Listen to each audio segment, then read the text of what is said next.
Okay, we should be live. I hope we're live. Yep. Okay, we should be live.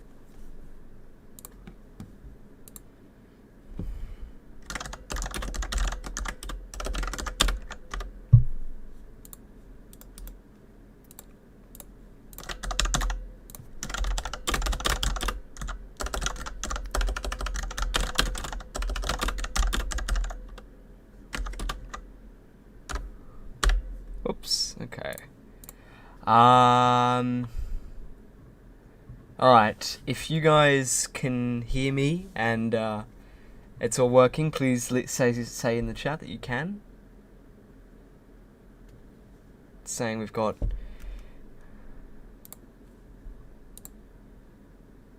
Thank you, Captain Rice. Okay, then we can get started. I just want to wait for some more people to start watching.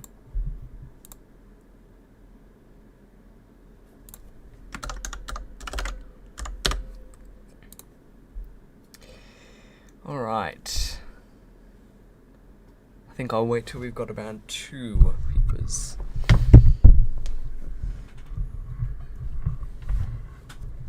Okay.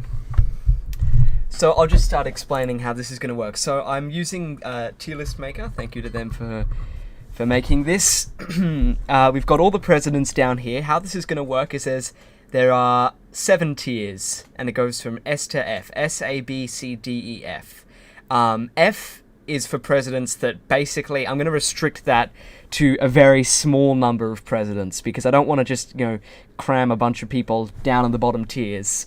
F is for the presidents that that basically did nothing right and they created a crisis or didn't handle a crisis correctly. And then these are all the in-betweeners. E and D are similar, just they weren't as bad. C is average, B is above average, so pretty good, but could have been better. A is very good in most cases, and S is perfect. Now, I'm only going to put 1 in S, and okay, looks like we've got a few people watching.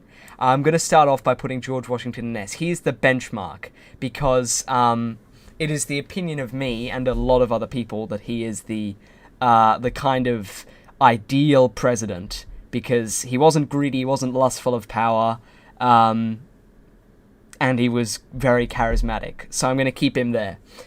So how this is going to work is that the next president, which is John Adams, where is he? Some of the images used for some of these are a bit off. I think, yeah, that's him.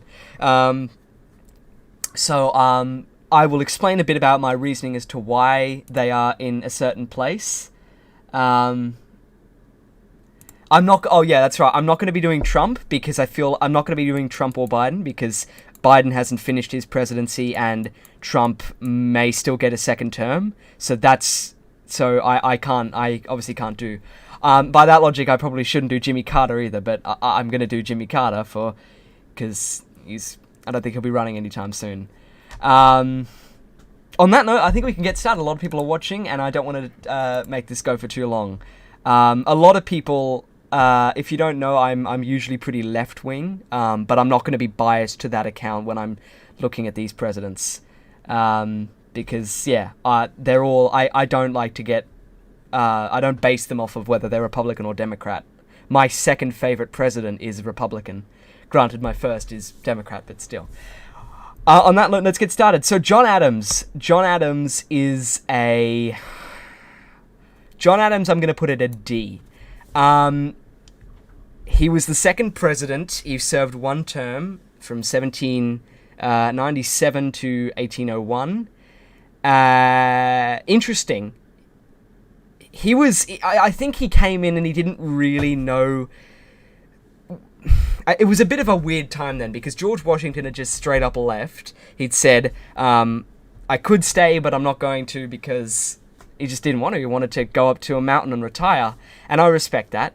So, John Adams comes in the election of 1796.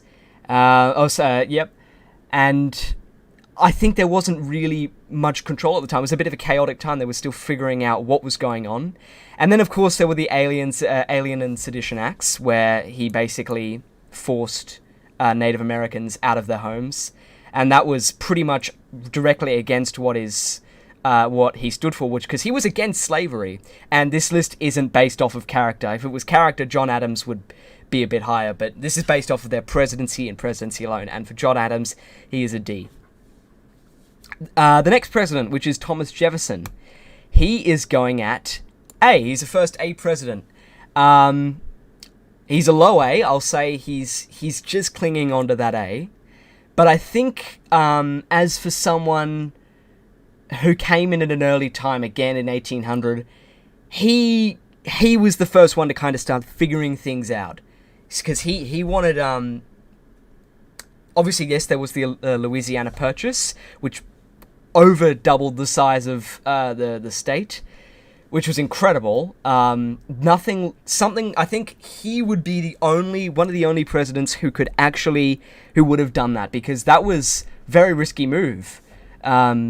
Because, there's the saying, never trust the French, and obviously that's stereotypical, and not true, in a lot of cases, but he did it, because he was, if you've watched Hamilton, people call him in love with France. And I think he was very much biased, I think, towards that. I don't know if I like him much as a character. I think at some points he could be a bit... I don't want to say greedy, because there's not much that we would know about how he was like back then. Let me check the chat. 8 playbacks. Thank you. Okay. No questions, just by the looks of things. So, yes, Thomas Jefferson is an A. And then we have James Madison, who's a B. I think James Madison is a good president. I think that's a fine way to describe him. People remember him as the president during the War of 1812. Very controversial war by a lot of people. A lot of people believe that it could have started up the First World War. Probably could have, but it didn't get to that extent. He did. Obviously, the U.S. It was a bit of the end tide of that war was also very controversial. Canada thinks they won, England thinks they won, and then of course the US thinks they won. But James Madison, he was the final president to lead troops into battle, not during the War of 1812, but before, in the Revolutionary War. He was the final president that actually led troops, because he was a general, not a general, sorry, but he was a commander. So yeah, solid president, I think, is a fair thing to put him. Then we have James Monroe, who is also a B. I see a lot of people not underestimate James Monroe, I suppose, but I see a lot of people forget James Monroe in a sense, because he came right after James Madison when the country was still rebuilding from the War of 1812. I think he came in at a point where there was a lot of I suppose opportunity to reform. I think the country was at a time where, like, okay, we'll kind of take whatever we can get. James Madison got us through, then he left. But overall, the Monroe Doctrine, that's still present in today's world, and that's, good. It increases trade opinions with the Southern Americas, if you don't know. Yeah, I think overall he was someone.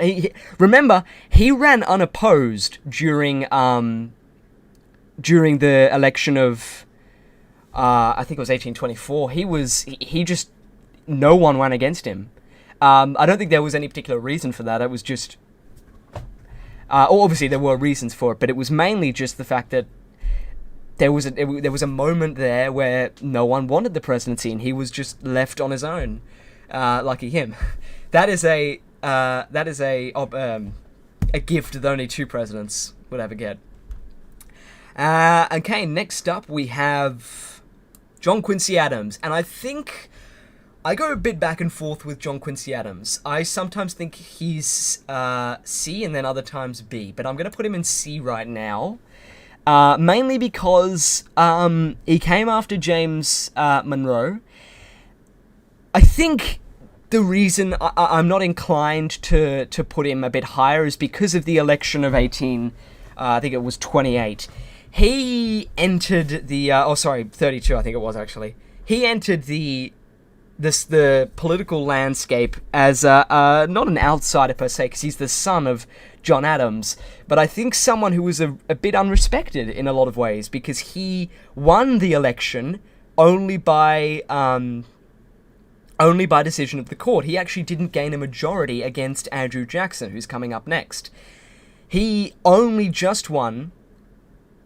And I think that left a lot of people a bit uncertain, because people didn't think he should be president. This was the first sort of contested election. I think a lot of people. I'm not denying that he wasn't good. I'm saying I think he's an average. He's smart, as his father was. They were both very smart. Continued around about a lot of the beliefs that his father. I keep referring to him as John Adams. I think yes, he was against slavery as well. Yeah, I think a lot of people would just find him controversial because of that election. And of course, he only served one term. Which brings us into Andrew Jackson. Now, I'm a bit afraid to put Andrew Jackson on here because I know a lot of people get very defensive about Andrew Jackson. Again, he's another one that I go back and forth with.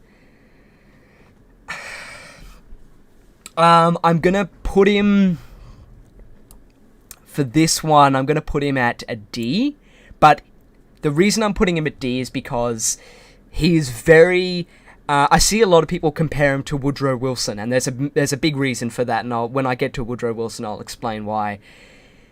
He is very mixed with a lot of people. He, for one thing, he was the first, well, not the first Democratic, but he was the first, they called him the president of the common man, and he was the first president that kind of fought for your average American, and he wanted to basically enforce the rights that every citizen should have, and he believed that people should have more say in the political landscape. He wanted people to be able to work for what they have. But he was also very racist, and he, there was the Indian Removal Act, which forced, obviously, it's in the name, removed Indians from their home territory, and that obviously brings him down quite a bit. But in a lot of other cases, he was very, I don't want to say progressive, but he fought for the average person, basically. And that's why he isn't at E or F.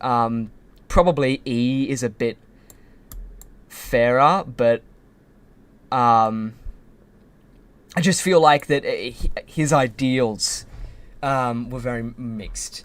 Let's look at some questions. Oh, wow, a lot of questions. Yeah, well, I hope I don't get cancelled, but I don't really mind. Andrew Jackson. Then we have Martin Van Buren, who, again, is going at a D. He was the protege of Andrew Jackson. Martin Van Buren was the first president born after after America was formed, basically. And he was also Dutch, which is interesting. I see a lot of people gloss over that, but it's supposedly a weird fact, but interesting. So yes, he was the protege of Andrew Jackson, carried around a lot of the same beliefs. And yeah, he's going at D because of one of the few main reasons that I talked about Andrew Jackson. He came in at a time when it was very difficult to try and fight for the common man, and even though those ideals may be perceived as patriotic, it's hard to do.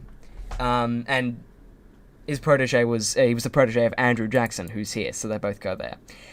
And then we have William Henry Harrison, who I am inclined to put at C, for no other reason in that I feel like he actually would have been quite a good president had he survived more than 30 days. Yeah, I don't. There's not much I can say about William Henry Harrison because, for those of you who don't know, he was only president for 30 days. He died from cholera 30 days after he was inaugurated because he made, this is ironic, he made a massive speech on his inauguration day. It was so long that he got sick and then he just died. Remember, medicine was very underdeveloped back in those times. I don't think I'll get doxxed, Waterkai. I don't reveal my address too often. But yeah, he just didn't have the opportunity to do much. I'm keeping him at C because I don't want to put him in a special non-aligned section because that would be unfair. But yeah, I also think it was a massive surprise to people because he was the first president to die in office, and people didn't really know what to do because should they bring the vice president in? Should they get a new cabinet member? They had to figure it out, and that's where John Tyler, the next president, comes in, who we'll segue onto now. I am going to give an E. He's not F, he's not D, he's high E, probably. I see a lot of people say that if there's one dictator president, then it's John Tyler, or, there are certain other ones, but I'll get onto them later. I don't necessarily think he was a tyrant, but I do think in a lot of places he was very unprepared for the presidency because he just got shot in. He wasn't running. So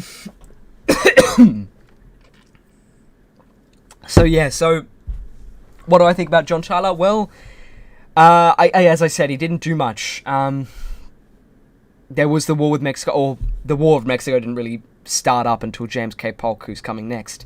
But he did start the main affiliations to get Texas into the cusp of the U.S. And other than that, he had some very not outdated, but I suppose at the time there were this was the 1840s, remember, and that was just over a decade before the Civil War broke out, and things were already starting to hit racial tensions. He was racist.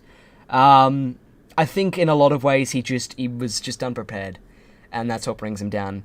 However, then we have James K. Polk, who is getting a B, and a high B at that, because for a lot of reasons.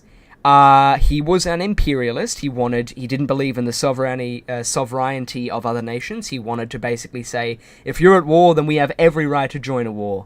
That was his idea, and that was what he was basically going for.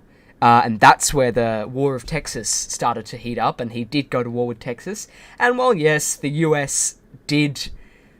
I suppose they did win that war very easily. Or I won't say easily, but they did take their territory without issue. Or not, that's not the right thing to say, but they won the war easily. And for a lot of reasons, that's thanks to James K. Polk. But the thing is, I've seen a lot of people put him in A, and I don't think that's really... I understand why, but I think that you got to look at what they did for the country. And yes, he wanted to expand the country, but getting more territory doesn't necessarily mean that you have a better nation. I mean, if he wasn't the president, Texas arguably would not be the U.S. territory. I reckon they would have stayed part of Mexico or their own republic. Yeah, so if you ask the question, was James K. Polk worth it?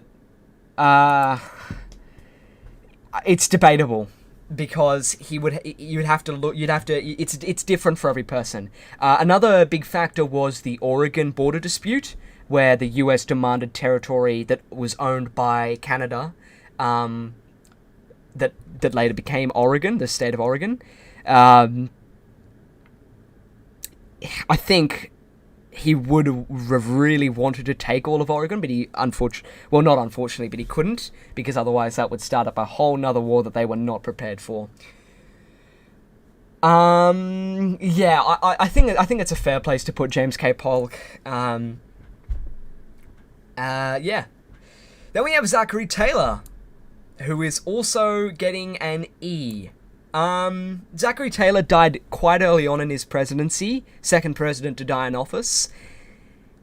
Again, it's another case of John Tyler where I think he just wasn't prepared. He was an army general. He fought in the wasn't the Revolutionary War, it was the War of 1812, and of course the Mexican War that had just finished up. He came in, he was under a lot of pressure from his political party, which, I think it was a Whig, to run, because of, his popularity as a general. And I think I do believe he was hesitant, but when he came in, I think he just didn't really know what to do. He didn't really have a set agenda, and when he died, that made things even worse. Because after him came Millard Fillmore. I'm going to have a drink before I talk about Millard Fillmore. All right, let's look at the comments. 13 playbacks. Wow, thank you. Tigress, yeah, thank you. See you, Joeyo. Okay, Millard Fillmore. I'm putting Millard Fillmore at a C. Yeah, I'm putting him in a C. I'm probably going to get a lot of hate for that. I know a lot of people don't like Millard Fillmore and think he should be F. The thing is with Millard Fillmore is he was very big on compromising, and I agree with that. I think that the best way to help everyone is to do a compromise, but you have to do it well. And while yes, Millard Fillmore did definitely expand slavery in the West, and that was obviously bad, that did help. The only reason he did do that is to, well, not the only reason, but he did help prevent a civil war coming earlier. And if he hadn't done that, there are claims that it would have come earlier. Can you imagine what would have happened if the Civil War had happened during Franklin Pierce or James Buchanan time? No, not Abraham Lincoln, okay? James Buchanan or Franklin Pierce, there's a good chance we would have lost. I say that America would have lost. So yeah, you have to look at the whole timeline of things, and Millard Fillmore wasn't great, wasn't bad. I think he's just an average. I think his helping of delaying the Civil War may have changed the outcome. Alright. Who have we got next? We've got Franklin Pierce next. And Franklin Pierce, he's getting an E. He's getting low E. But I'm not giving him F, because if I were to give him F, that would be a bit rude. Franklin Pierce, if you don't know, he had a really tough time when he was president. He came in, he served one term intentionally for a reason. On his inaugural day, a few days before his inaugural day, he was traveling to Washington via train, or motorways. They were motor cars. They were called back then. And on the train there was his son and his wife, obviously. And the train at one point derailed, and there was a massive accident, and his son ended up getting decapitated.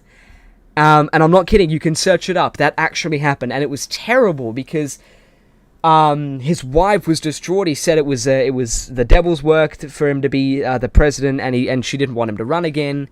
And of course he was fine. He basically drank himself. A lot of people say that he drank himself to death during his presidency. He was a very distraught man, and he basically just couldn't get anything done because he knew that that if he didn't become president, his son would still be alive, and that would, of course, be a terrible tragedy for anyone. So that's Franklin Pierce. I encourage you to do some research on him because that's actually a really interesting story. And then we have James Buchanan, who was our first F tier. James Buchanan was really, I don't like using the word bad because that's very blatant, but I will say that James Buchanan could have been much better. James Buchanan was the president who is known for ignoring the winds of change. Basically, he ignored the calls for a civil war from the southern states, They were going like, change this up now, or we're gonna, things are gonna get worse. And you saw that in 1861. The cotton machine was invented around that time, and of course slavery was expanding. A defense I see James Buchanan get, which is wild, is that he did purchase slaves, but he did also then release those slaves in Pennsylvania, secretly. And, well, it's definitely a nice thing to do. It doesn't excuse him for the poor work that he did to prevent a massive civil war, is basically it. And then, of course, we have 1860, the election. Hello, everyone. And then Abraham Lincoln comes in, wins in 1861. Okay. I now have to reveal what I think about Abraham Lincoln. And a lot of people on my Discord server have seen a tier list, of which I put Abraham Lincoln in S. I will say that I don't believe he's S anymore. My opinion on him has changed since then. He is instead now going at A. I don't want to put him in S, and there are a few reasons I'm not going to put him in S. When I put him at S a few weeks ago, my thought is basically, yes, he took away a lot of civil liberties to win the war, but a lot of presidents did that. FDR, where is he? Did that. Harry Truman did that. It was a terrible time, and a lot of the reasons that the Civil War happened was because he was elected in 1860, and you can't deny that. So I'm putting him down. I'm not putting him in S. I think that should remain for the benchmark of George Washington.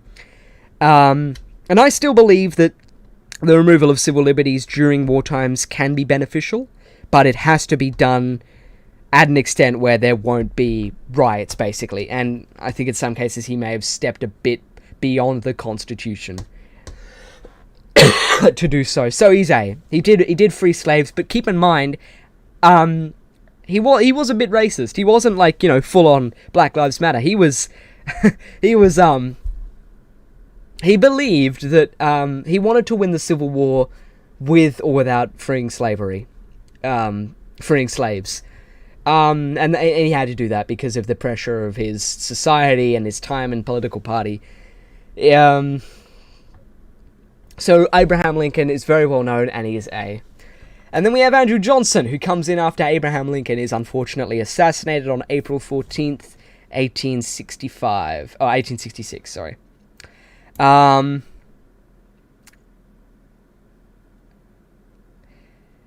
Yeah, F. I'm putting Andrew Johnson at F. Sometimes I want to change that. But overall, I always put him in F. I used to think, before I knew a lot about Andrew Johnson, that he was a bit, not underrated, but overhated. Once I learned what he actually did, I retracted that statement. He is probably, out of moral or character, the worst president. He was extremely racist. He was a Southern supporter. A few days after Abraham Lincoln died, he released all the Southern generals and all of that, Jefferson Davis even. And while yes, Abraham Lincoln wanted to do that, I'm pretty sure it's still he did it to an extent where almost every single soldier, I'm pretty sure, was taken out of jail, and sometimes you need to lay down the law and say no. He also severely halted Reconstruction period, which is obviously in itself terrible. He was the first president to be impeached, did not get chosen by the Democratic Party to get for the election of 1868. He was they just said no, you're not coming. And he is usually seen as, it's either Andrew Johnson or James Buchanan. Either one of those two is almost always viewed as the worst president by most people. That's a good stream. And then we have Ulysses Grant, who, if you join my Discord server, a lot of people defend him on there. I think he was okay. I think he did. I think he could have done a bit more to help Reconstruction. I think he was a fabulous general, but I'm not raking him off of how good a general he was. It's presidents. I'm going to put him at C, a high C at that, or a moderate C. I think that's a fair place to put him. I don't think he's D necessarily. He did disband he did severely damage the Ku Klux Klan, which was a good action. I think if I'm right, I think he temporarily disbanded them, or tried to enforce against them. So that brings him up. But yeah, I think a fine Union general, but as a president, I think he was okay as well. Fine, I say fine Union general. He's an excellent Union general. Then we have Rutherford Hayes. Rutherford Hayes. Rutherford Hayes is D. Maybe even E, but he's D for now. Yeah. Rutherford Hayes. He was the president when the Jim Crow laws were first enacted. First built up. The thing about Rutherford Hayes is his election, which was the election of 1876, was very... that was very sketchy, that election. That was the first election, or second really, but first, where the popular vote outweighed the electoral vote for another president. So that's only happened a few times. That's happened in 1876, 1888,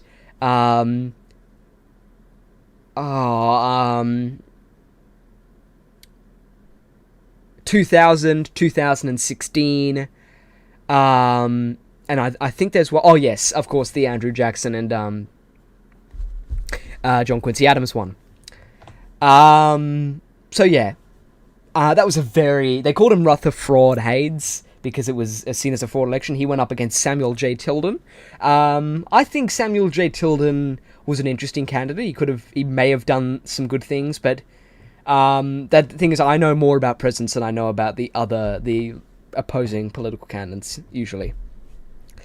So yeah, Rutherford Hayes just shouldn't have been there in the first place, but he went down because of those Jim Crow laws.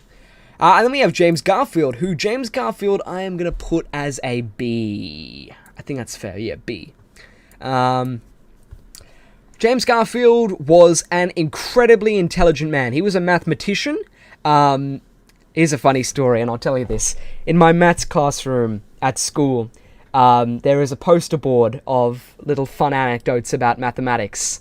And one of them, I don't know who put this there, I've been trying to find it, but one person put, maths is really cool and awesome, and then dash James Garfield, president of the U.S.A. And I love that statement. It's a little fun anecdote for you. Sorry, got a bit off topic there. So yes, James Garfield, a very intelligent man, could have done very, very good things for the nation had he not been assassinated. He was assassinated. Second president ever assassinated. Unfortunately, a lot of people say, and I think I agree with this, is that he would not have died from the bullet because it just grazed him. Or didn't graze him, but it went through him, but yeah. But the doctors, because they wanted to do research on how the bullet went in there or not and how to get it out, which was very silly. You should never do that on anyone, especially on a US... Well, I'm not even going to say that. You should never do that on anyone. Even if it's for research purposes that could save lives.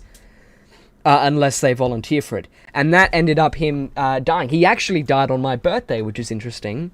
But yeah, he was... A lot of people say he was killed by the doctors.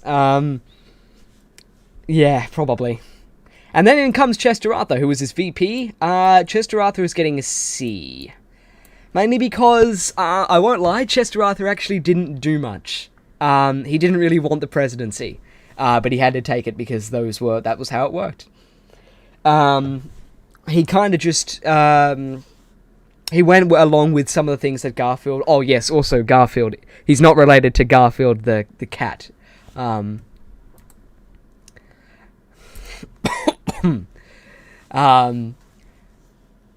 So yes, Chester Arthur just was kind of a placeholder, and he wanted to be a placeholder. He didn't want to. I don't believe he wanted to set anything really. He didn't run for re-election. So he's going at C.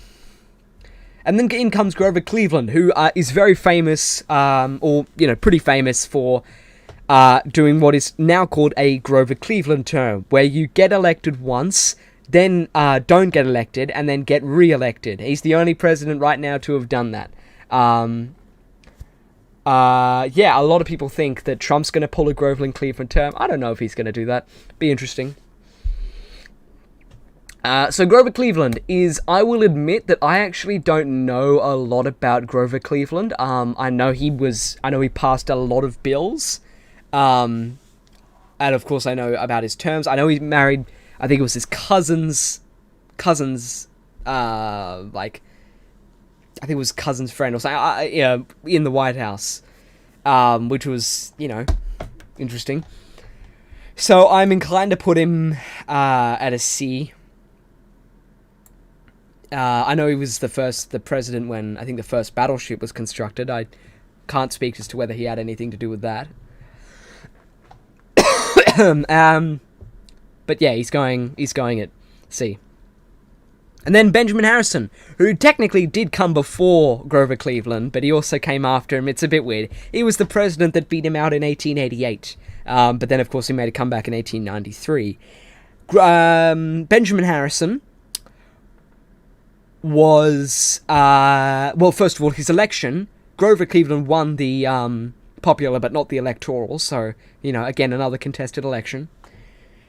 I'm going to put Benjamin Harrison at a high D. I think Benjamin Harrison... actually a low D. I think he... I think he came in...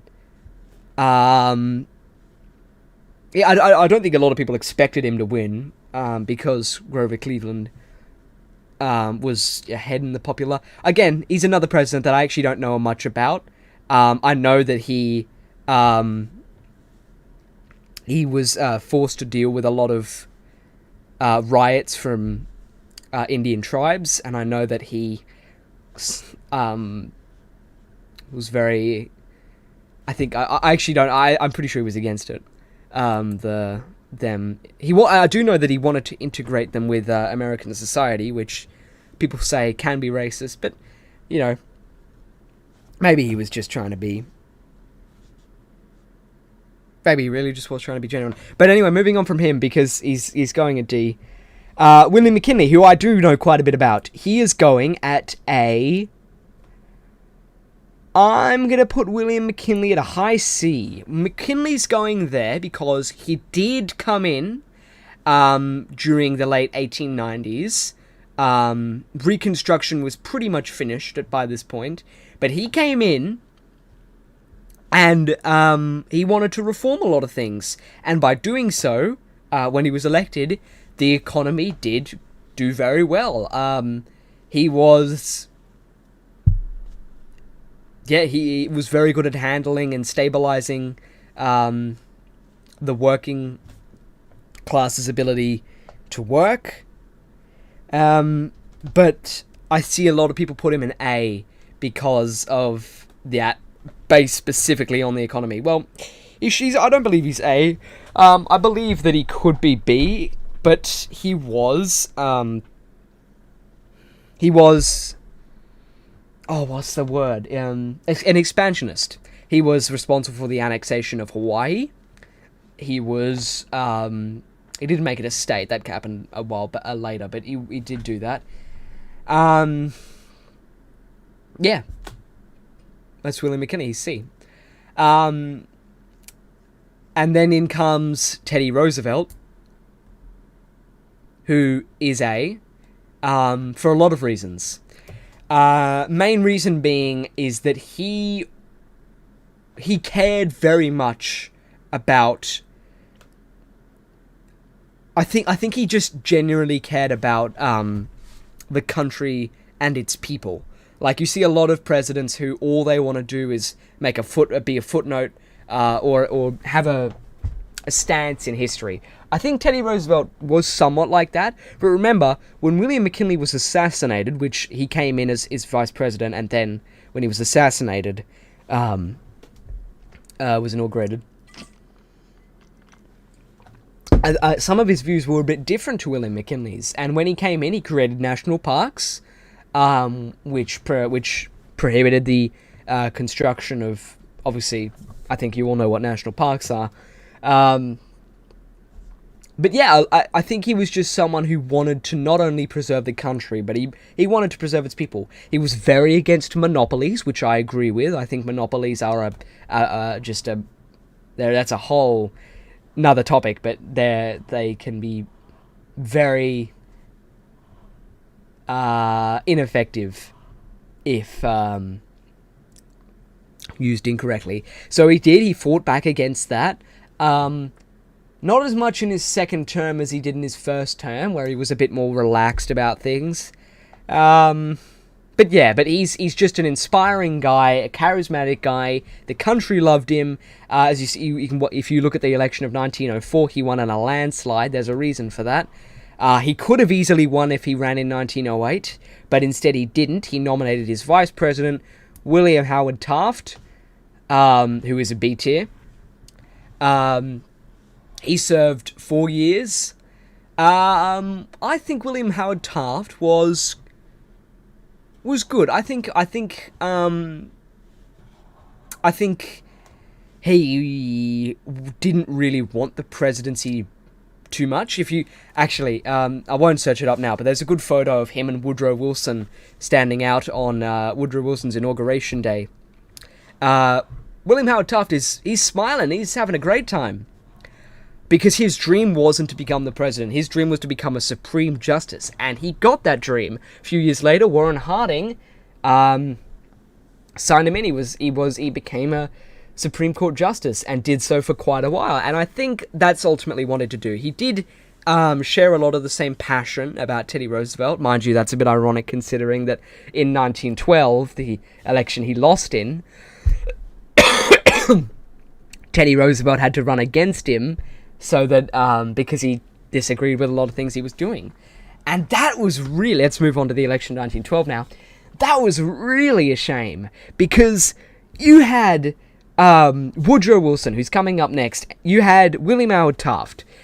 By coming in, Teddy Roosevelt, with the Bilmost Party, he was dividing votes from the Republican Party, which means that William Howard Taft gets a worse chance, and Woodrow Wilson therefore becomes more powerful. And thanks to that, Woodrow Wilson won in a landslide in 1912. A bit ironic to his election in 1916, but we'll get into that in a second. Woodrow Wilson is commonly seen as the worst president by a lot of people. He was extremely racist. He endorsed the Ku Klux Klan, and he was just generally... I think he was very contested with a lot of his views. Now, I've read his book. I've read a bit of his book by John M. Cooper, and I did change my opinion on him a bit after that. I used to think he was the worst president because he drove America into World War One. And that ended up causing the, Germany to be smashed by tax reparations, which did ultimately create the Nazi Party. But the defense in the book is that he couldn't have known that. He had a stroke a few years before the Treaty of Versailles was which was really that was just, that's a whole nother topic of, I won't say stupidity, but that was a bit contested. So Woodrow Wilson, he did impose a lot of tariffs after World War One with the Treaty of Versailles, which did help to expand the Great Depression. So not good. Oh, by the way, I should mention he's going in F. He's not as, I don't think he's as bad as James Buchanan or Andrew Johnson, but he is an F. So yeah, Woodrow Wilson, not great. Oh well, he's worse than not great.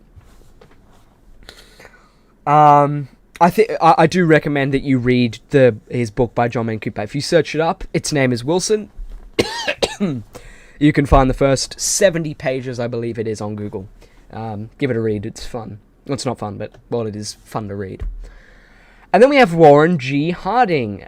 Warren G. Harding is, I'm going to put as an E. Yeah. Warren G. Harding... He was I've read quite a bit about Warren G. Harding.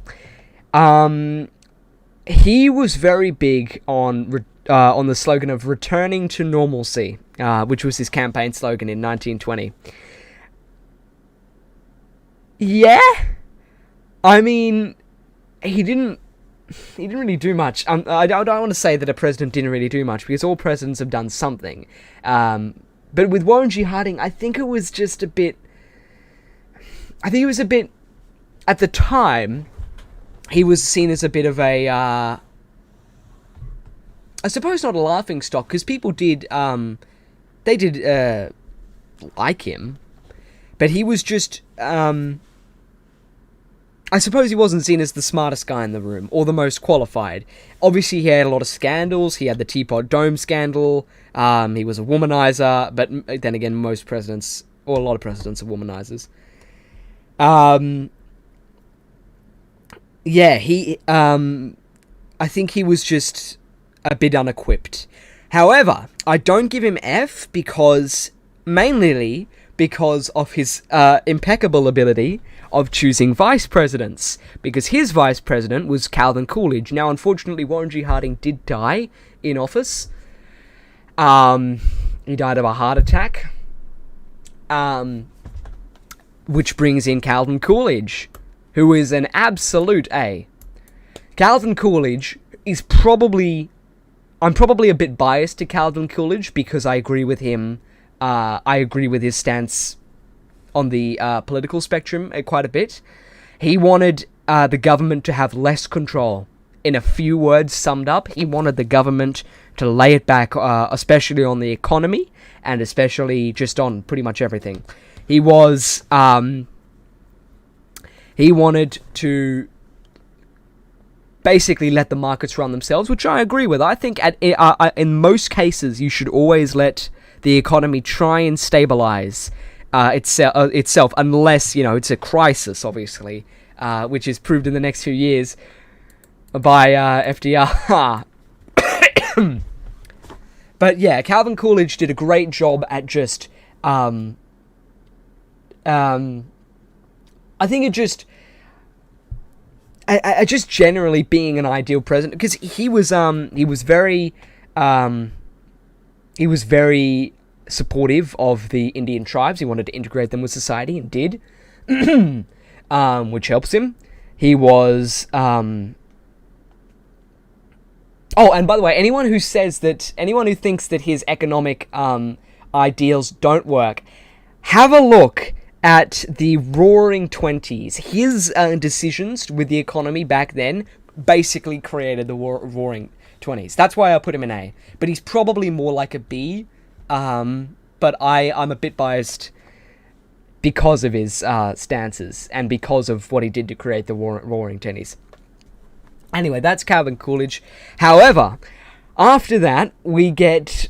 Oh, actually, I'm going to quickly check for... Okay, no... comments, that's alright. We've got 3 viewers, that's nice. Then we get Herbert Hoover, who is an absolute F. Yep. Herbert Hoover is probably the president that effed up the most. He was, yeah, he was, I'm going to explain a lot about Herbert Hoover here. Herbert Hoover was not the smartest president. I'm actually, that's not fair. He was smart in a lot of cases, but when he became president in 1929, that was the year that the Wall Street crash happened, which is where stock market crashes all over the world, or in America, sorry, and country basically plunges into chaos. Now, his ideals were basically to try and control the economy into reforming to what it needs. And in this case, obviously, yes, you do that.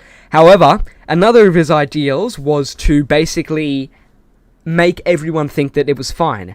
He was releasing pictures from the White House, saying that everything is fine. Like, just keep going. We're gonna fix this. He was releasing pictures of him eating massive dinners, wearing, as you can see, the little. I'm trying to think of the word for it, but the little tablecloths, to try and make everyone think that things were looking up. But in reality, they were not. He signed the Smooth Holly tariff, which put a massive tax on other countries, which expanded the Great Depression to other countries like Germany, which helped for the rise of the Nazis. So there's a massive reason that Herbert Hoover is an F. Thankfully, then we get Franklin Delano Roosevelt, who is a B. I'm not putting him at A and I'm not putting him at S, as some people would usually do, because he did do some pretty sketchy things while he was the president. I'm going to explain them now. FDR was inaugurated in 1933. He was the president for 12 years, just over 12 years. He is the longest current standing president. He served almost 4 terms, but he died in his 4th, early on in his 4th. He's known for the New Deal.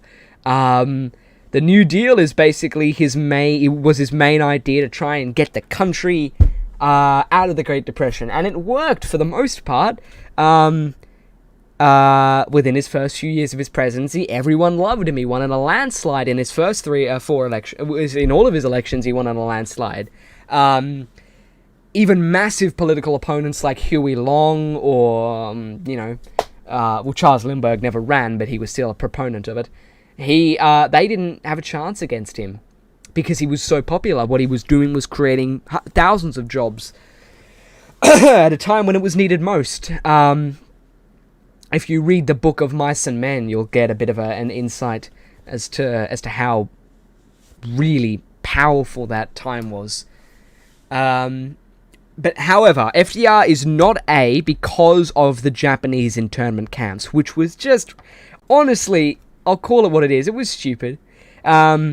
Now, he wasn't a stupid man. He was under a lot of pressure at a time when they were created, when the War of Japan was going on. But he was under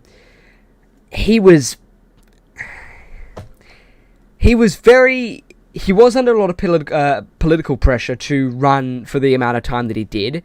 And while that did stabilize the economy, he chomped through 3 vice presidents, one of which became the president, which is Harry Truman, who's coming up to next. I think FDR was a very charismatic guy, and I think the country loved him. But he did make some mistakes with those internment camps, and mainly just the internment camps. That's why he's an A. But he's a high B, as you can see there.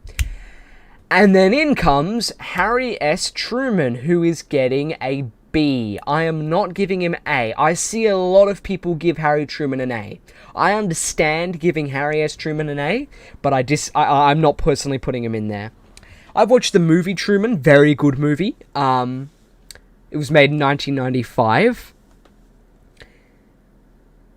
Harry S. Truman was a good president. I think in a lot of cases better than FDR. I think he did a lot of things that FDR didn't do that really should have been done. Like, he ended segregation in the military for African Americans. People called him racist. Yeah, he was a bit racist, but actually he wasn't really. He grew up in Missouri, which is like in the serious Southern South. Solid South. He did almost join the Ku Klux Klan, but my My argument for that is that he didn't join the Ku Klux Klan. He just almost did. And remember, he did change. He was not racist for his final few years. He was good mates with Dwight Eisenhower, who became the president next, who was very much against racism. So yeah, Harry Truman is B. Obviously, he was the president when World War One ended. When World War Two ended. Sorry. But World War II would have won. America would have won, even if FDR was in office. I'm putting him below FDR because he just didn't have the same control over the New Deal as he did, even though he was a strong supporter of it, obviously. But still, they're very close. In fact, I'd say Harry Truman is probably a bit better than FDR, but FDR... I'm putting him up there because of how much he could inspire, which is the same as a president that we're coming up to very close to, very soon. And then we have Ike, then we have Dwight Eisenhower. His nickname in the 50s was Ike. His campaign slogan was "I like Ike," and the truth for me is I very much like Ike. I am not lying when I say that Ike is the Dwight Eisenhower is so close to an S. It's not even funny. In fact, I'm putting him above Abraham Lincoln, but just yeah. Dwight Eisenhower is my second favorite U.S. president. He did a lot of good. For starters, he ended the war in Korea, as he said he would in his campaign. The first year he ended the war in Korea. He was a general in World War II, a very good general at that. He was against racism. People call him a conservative. I don't think he was a conservative. He was pretty much just... I think he was a bit centralized in a lot of ways. He did go with the Republican Party, but remember, the Democratic Party also wanted him to run.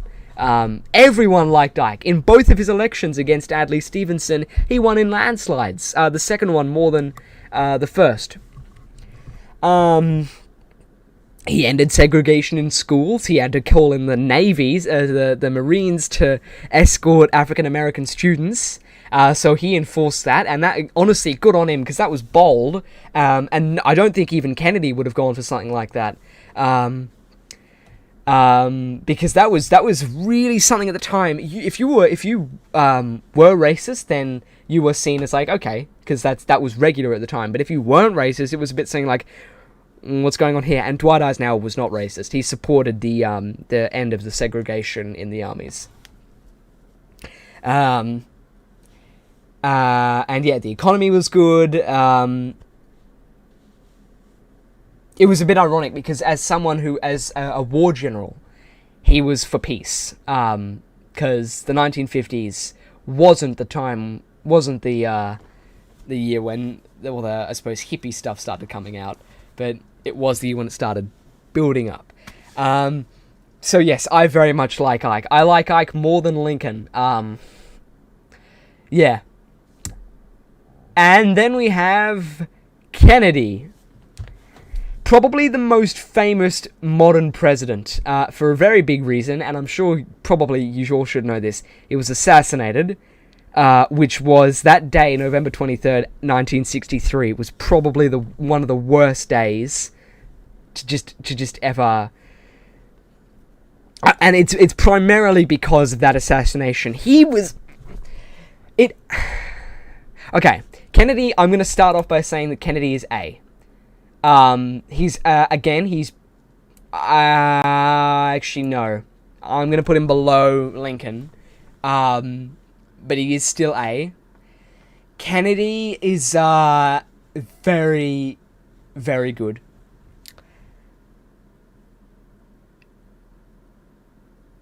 He did only serve one term.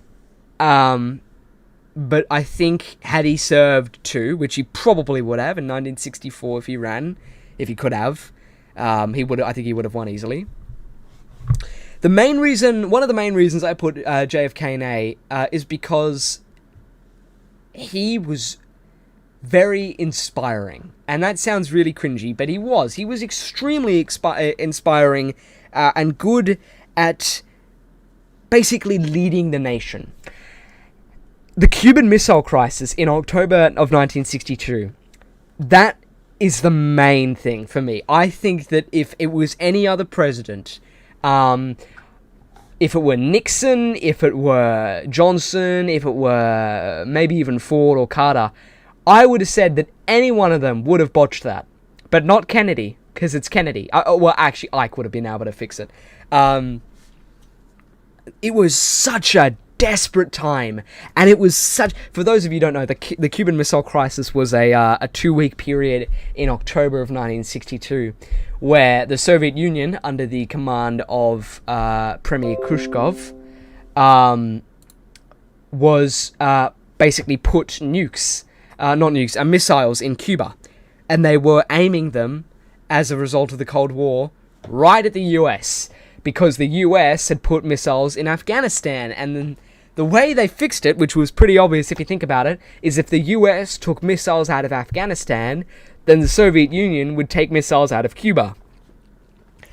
And I say this with a lot of confidence, is that a lot of these other presidents down here, I reckon George H. Bush maybe could have handled it, maybe Bill Clinton, possibly Obama.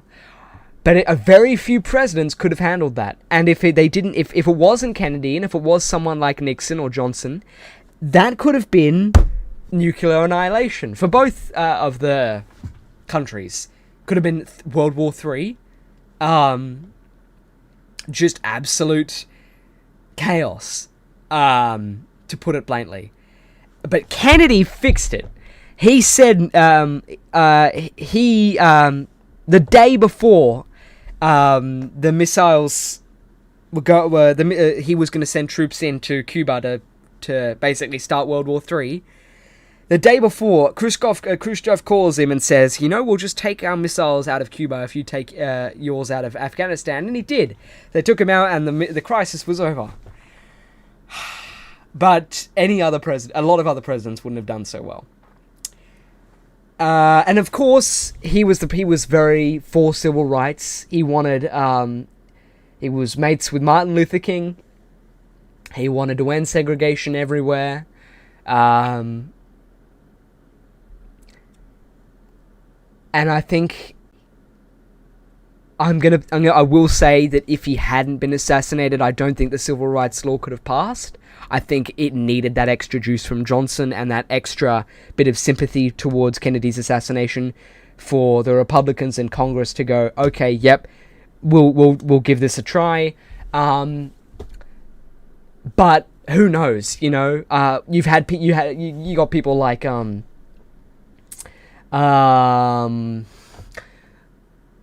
my god, what's his name? Not Ted Kennedy, but the other Kennedy.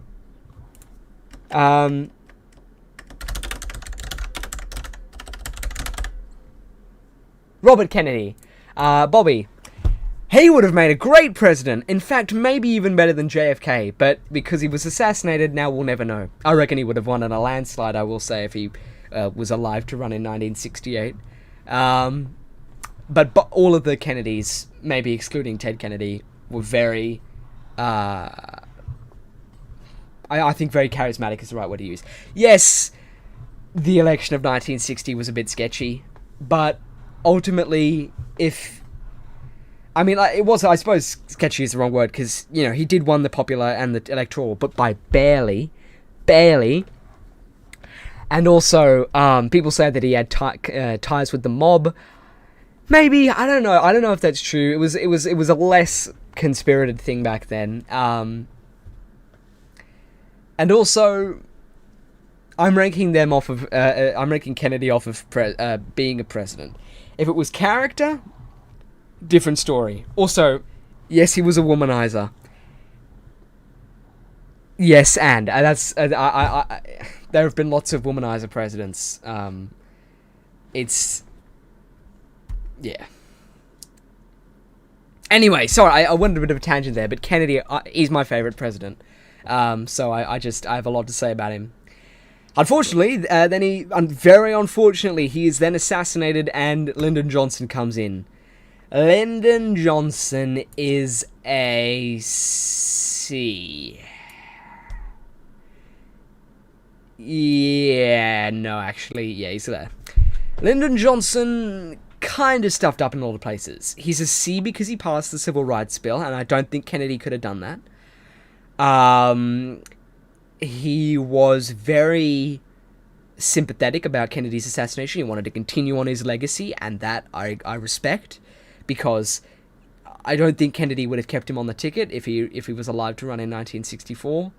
But I think him doing that was very mature, because a lot of presidents, when they came in, like Millard Fillmore, even a bit, and especially the one who came 100 years before him, Andrew Johnson, they didn't care about the president that came before them. They saw their opportunity, and they were just like, all right, time to shine. But reminder that, the main one who did that, who was Andrew Johnson, is now the worst president, as I've characterized him as here. So, maybe think twice before you do that. And Lyndon Johnson didn't do that. He said, I'm going to respect his legacy. He did move on to his own stuff after 1964, which is, fine. But it would be more fine if the stuff that he was doing was good. He stuffed up with the Vietnam War. And yes, Kennedy did ultimately firstly send troops in there, but he was going to send them back probably. We'll never know if he actually was, but he probably was. He saw how badly it was going. But Johnson, he kept sending him in. Tens of thousands new ones a month. And he incorporated the draft, which was terrible. The War of Vietnam shouldn't have even been happening, really. So yeah. I think C is a very fair place to put him. I could put him in D, and maybe that would be more accurate, but I'm not, because I'm just not. Then we have Richard Nixon, and this is going to be very controversial considering my picks for the top ones. Okay. It goes against, again, this is not character, this is how good of a president they were. Richard Nixon, in my opinion, is a C-tier president. In fact, a high C-tier president. And I want to explain myself. So, you've had a lot of things with Richard Nixon. He did the war on drugs. He started that up, which was obviously just a scheme to put African Americans in jail. That's why he's not in B, is because of war on drugs. You had... Oh, well, I'll get on to the good thing, which was the trade relations with China, which was good. Expanding that, improved the economy. That's mainly one of the reasons why it isn't in D. But then you also had Watergate, and his low approval ratings, and his resignation, and his scandals, and his... Yeah, he was really... He was quite a bit... mixed, I'll say. He's going in C because I don't feel that I want to put him in a D, even though I probably think he maybe deserves that a bit more. If it were character, he'd go much lower, but as a president, I think he did okay. Obviously, Watergate was bad, but a lot of presidents lie about things, and, he resigned. He took responsibility for it. A lot of other presidents... Trump would have denied it. I mean, yes, he did deny it, obviously, but he ultimately took the fall and left. And then comes Gerald Ford, almost Lyndon Johnson. I see a lot of people put Gerald Ford in B. I don't necessarily agree with that. I think he's more of a C. He was a nice guy. I think he was a nice guy. I think that's a fair thing to call him, is that he cared about the average American. I think that's a fair thing to say. He did come from the Nixon administration, and he did pardon Nixon, which is his main thing. In a way, I think that's okay. I think it's... because it's... I mean, obviously Watergate was shouldn't have happened. Obviously, it was bad what he did, and he didn't need to do it because he won in a landslide in 72. But I think overall, everyone was getting so angry at Richard Nixon, and I think to pardon him was a bit of a, oh, okay, maybe we'll listen to the new president, and if he's pardoned him, we might forgive him. And I think it was just trying to get people off his back. And, that's fair.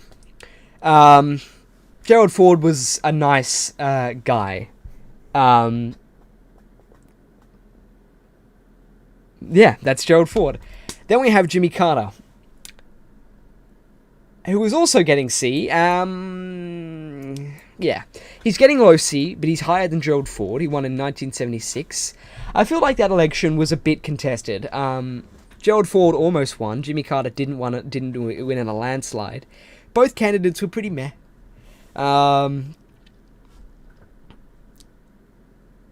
I think Jimmy Carter is a really good guy. He is. He's still alive, by the way. I think that he probably, as for his post-presidency and his character, that would, if I was ranking him off of that, he'd be somewhere up here. Probably at least a B. But, unfortunately, no, this is his presidency. Now, he did a few things. He did start up the Department of Education, which I agree with. Because I feel that education is an important matter. But he also, wasn't very charismatic with his dealings. Well, that was a very, I suppose that's a harsh thing to say, but if you look at some of the old speeches he made, he was a bit. I don't really know if there's a proper word to use for this, but he wasn't the charismatic leader that the country was yearning for. I mean, you had Lyndon Johnson, who wasn't charismatic. You had Richard Nixon, who I suppose was a bit, but not really. Gerald Ford, not really. And then Jimmy Carter. People were longing for someone to praise, and they wanted someone to love.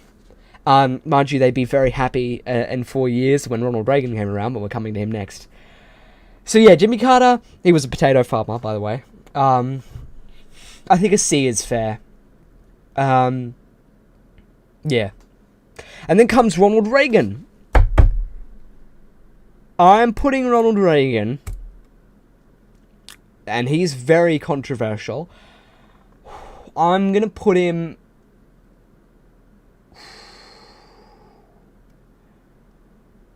right above Fillmore and right below Nixon. I think Reagan was a passionate guy, charismatic guy. I think he was very good at leading the nation. He understood what the problems of... he understood the problems that the country was going through. Supply side economics, the Reaganomics thing, that was a disaster. I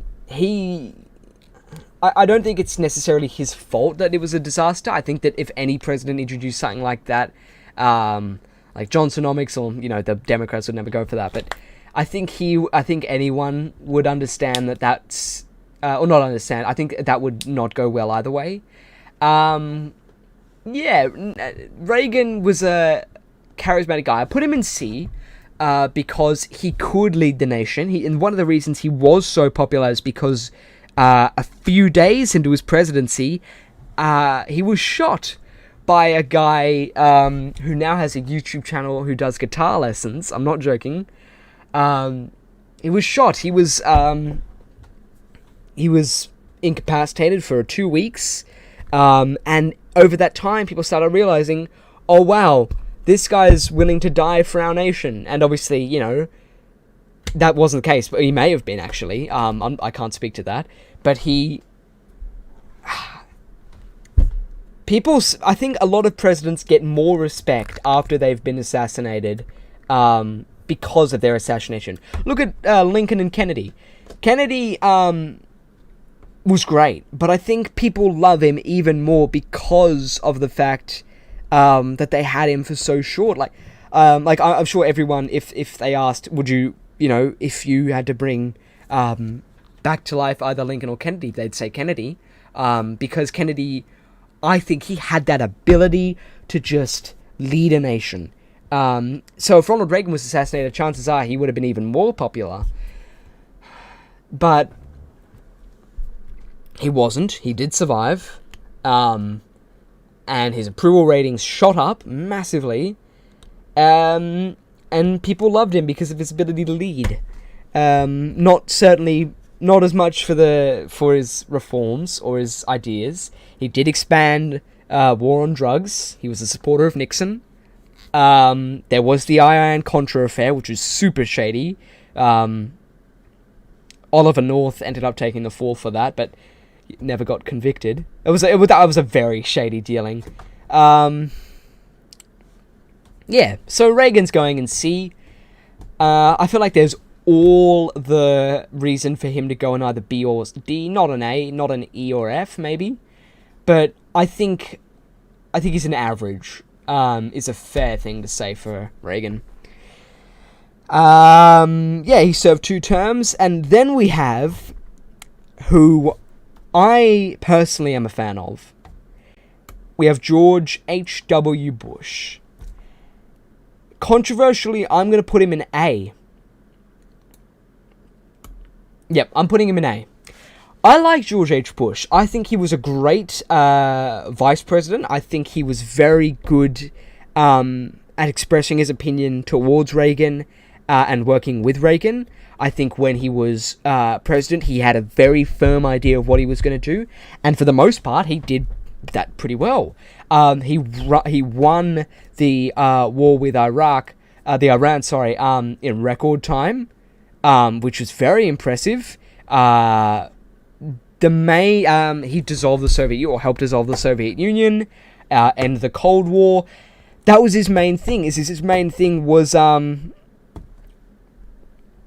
his overseas policy and his ability to basically be nice. I think is the right way to put him. Because he was passionate. If you look over his old State of the Union addresses, Reagan is actually a bit more calm than Bush is. But Bush, he goes right up to it and he says, "These are the problems. This is what we're going to do to solve them. This is what we've already solved." And he was powerful. The main reason he only served 1 term is because of the fact that he went back on his promise. He did raise taxes, even though he promised not to. And yeah, that was a shame that he didn't get a second term. But we got Bill Clinton, who I'm coming up to next. Yeah, Bush, I think overall he did well. Maybe he's more like a B, but I think because of his domestic policy, not so much his economic policy, he was just very good, and he was also very passionate. Then we have Bill Clinton. Bill Clinton is a B. Bill Clinton is a solid president. I agree with a lot of his opinions. He wanted to be strict on gun policies. I agree with that. That may just be because I'm Australian and, down here we don't have guns very much. But I agree that I think that if you look at his assault rifle ban that spanned over, I think it was 10 years, there's a graph, there's a very interesting graph over the time of his 10-year ban that ended in the second Bush administration. Shootings went down, and of course they would, but I think Bill Clinton was just generally a nice guy. Good friends with Kevin Spacey, so House of Cards. But that's a whole other thing. Yes, there was the Monica Lewinsky scandal, but in a lot of ways, I kind of think that that's a bit immature of how far that got out of hand with the impeachments and everything. I kind of just think if he wants to have an affair, don't let that affect his presidency, because yes, it was a bit of a silly thing to do, and I think he definitely regretted it. I do think he should have come forth about it earlier. But remember, he was I see a lot of people call him a politician. He just kind of went with the wind, and if you said something, then he would either agree or disagree with it, depending on how many other people agreed with it. Yeah. So, I think it was good. He created the Roaring 90s, and he had a good economy, fixed things up after the 1992 thing. Yeah, just generally a solid president. And then we have George W. Okay. I'm going to put W in D. First of all, the election of 2000 was massively corrupt. Al Gore... I hate to say... I mean, Al Gore... probably should have won. There was the whole Supreme Court ruling thing, and obviously it was one of the elections. Again, another election where the winner didn't win the popular vote. Personally, I think Al Gore probably should have won. I think the Supreme Court was a bit puppeted, I suppose, by I don't want to say George H. Bush, but I reckon he may have pulled some strings. Yeah, that was a very contested election. As for his presidency himself, he would never have won a second term if it weren't for 9/11, and that's just fact. John Kerry, maybe they probably would have the Democrats would have needed to get someone a bit more exciting. But the fact is, if you look at his approval ratings, September 12th, 2001, they spike up to like 90. People wanted at that time a leader, just anyone to lead, and he got lucky because he was the president for the majority of his presidency was after 9/11, and especially during that time, that September of 2001, Congress was pretty much like, let's just go with whatever he goes with. We just need to do something because this is a chaotic time, and we just need to rebuild. They had to go searching for Al Qaeda. They went to war with Afghanistan. We're still stuck in that war, America.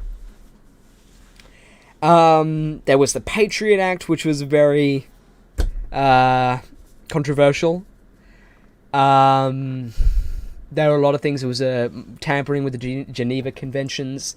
But I don't think anyone was blaming him for doing all that stuff because it was a very harsh time. And there's pictures of him on that day when he was at the school.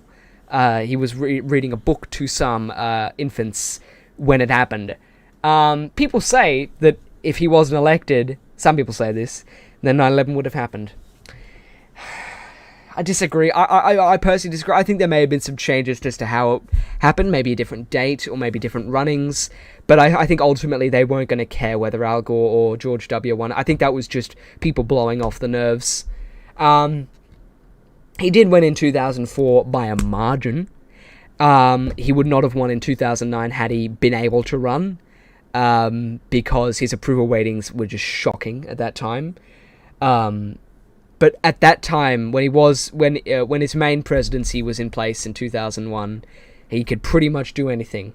And then there was the whole Dick Cheney thing, and his administration choices were interesting. Okay, and the final president I'm going to be doing today is Barack Obama, because Donald Trump he could still run again, and Biden is in his presidency, obviously. So Barack Obama is a B. I'm putting him in a low B, but a B. I think he was very progressive in a lot of manners. He did fix the recession of 2008 that was, partially because of George W. Bush. That's actually unfair, but a bit. He fixed it. Legalized gay marriage, which he flip-flopped around. Like, if you, in 2012, 2008, even 12, he was not a supporter of gay marriage. There are film clips of him and Joe Biden going on debates and saying that marriage is between a man and a woman. But now he changed things around. Now I personally agree with legalizing gay rights. I think that was good. He made Hillary Clinton his, I think it was Secretary of State, wasn't it? Very charismatic person. People called him a modern day Kennedy. Yeah. Also, bit of a triumph in the fact that he was the first African American president. Like, that's pretty big. That's I mean, great. I would have, yeah, I would have loved for Kennedy or Lincoln, or not Lincoln because he was a bit racist, but Kennedy to be alive in 2008 and see that, just see that he won. Mind you, he got very lucky with the opponent, a Republican nomination, which was John McCain, who didn't have a chance of winning.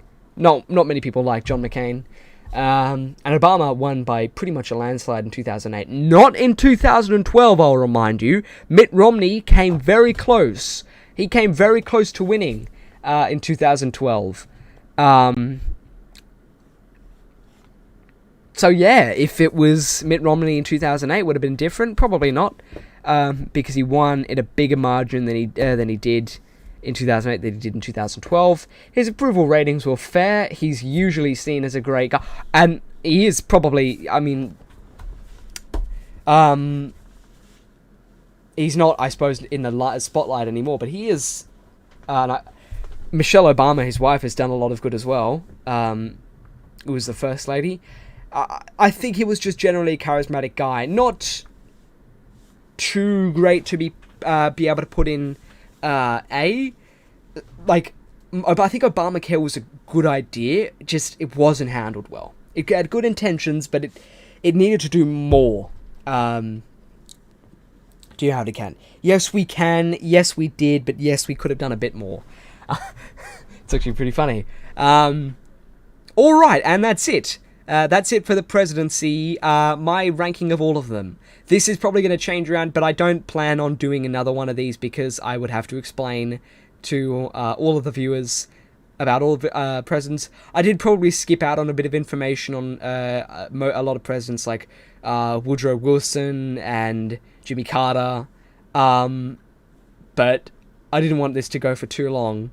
But it's nice to see that this stream did very well. It's the first stream I've done in a while. God, 1 hour and 27 minutes. Wow. So yeah, join my Discord server if you want to have a discussion about this, if you want to ask me questions. And yeah, thanks for watching.